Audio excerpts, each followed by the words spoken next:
Thank you for ordering Watkins Temple VFDs, the best single-phase input on the market. And this is just to show you what you'll expect to receive, and just to make sure that you're going through stuff correctly. So it's packaged really, really nice.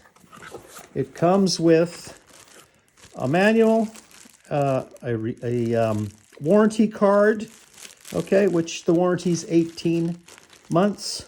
Okay, and including a little package of clips to allow your attachment. So that's where we're really going to help you out, because these manuals are 300 pages, and it's not that you need to know everything, it's what you need to know in there. So here you're going to notice this one comes with a remote keypad kit. We encourage a lot of people to do that because it allows us to put the keypad off of it up to 16 feet away. So you should have that, as well as a modular clip, which allows you to mount that into, and we'll show you that a little more closely when we go how to handle this. But this is how you should see the unit. Okay, so you're going to check it out for damage. Pull this out. It's shrink wrapped everywhere. And this here is a 5 horsepower unit. Our 2 horsepower, our 3 horsepower, and our 5 horsepower units are this size. After that, they start getting bigger, but they're still the same keypad, still the same model. They just become more robust. In fact, when we get above 10 horsepower, they come in steel enclosures. Okay, so this is what you should expect, okay? Now, if you're wondering what model you have, the models are shown right here, and I'll explain that. So on the side of the 240 volt input drives, the EN600 inverters, here is your serial number here. And here you can see this is a 2SS037B. 37 means that it is a 3.7 kilowatt. For you Americans, that's a 5 horsepower unit.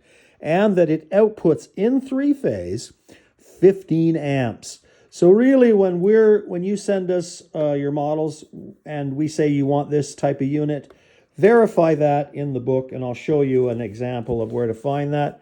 That is on page 21, and here they are right here. This is the model numbers and these. So if you need to seal that and copy it, you'll find that on, and that's the only things that you really need to check. We're really good, but we'd like you to check anyway. In fact, some people would like to use these for other units, and now you know that they're compatible. So let's open this up and check out how you're going to manage to get it ready for wiring into the system. Okay, now it comes with a keypad, and the keypad can simply snap out there. There's just a little push button right there that you clip up there, okay? The keypad is removable, and that's why we like it on the extension kit. Okay, so Matt's going to disassemble this, and the bottom's clip off. There's just some little clips on the side here to push in. Take the bottom off first, and do the top, and then clip the top off. And now you have access, and you just simply pinch. This is like a lighting circuit. And now, show Matt that our extension cable can now snap in, okay? And you can then just put your covers back on. If this is in an enclosure, you won't need those covers on, but I still put them in because they allow the fan unit to cool the whole area, okay? And that's as simple as that.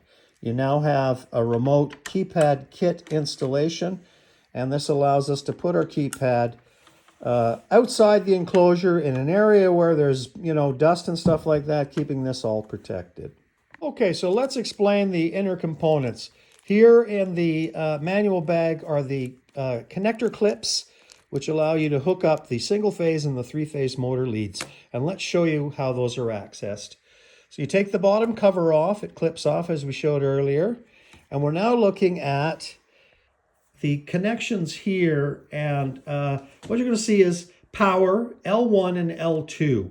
Some models will come with other connections. You always hook your single phase to L1 and L2. Okay, this is your motor connection, and that is UVW, and those are the 3 lines. And here is your ground. All your ground connections are hooked to there. So single phase power, L1, L2, your power in your shop, and your motor, the 3 lines, UVW. We'll explain that when we go into the motor section as to which ones for certain rotations, but any one of the 3 wires separated off go from the VFD to the motor, and we'll explain more.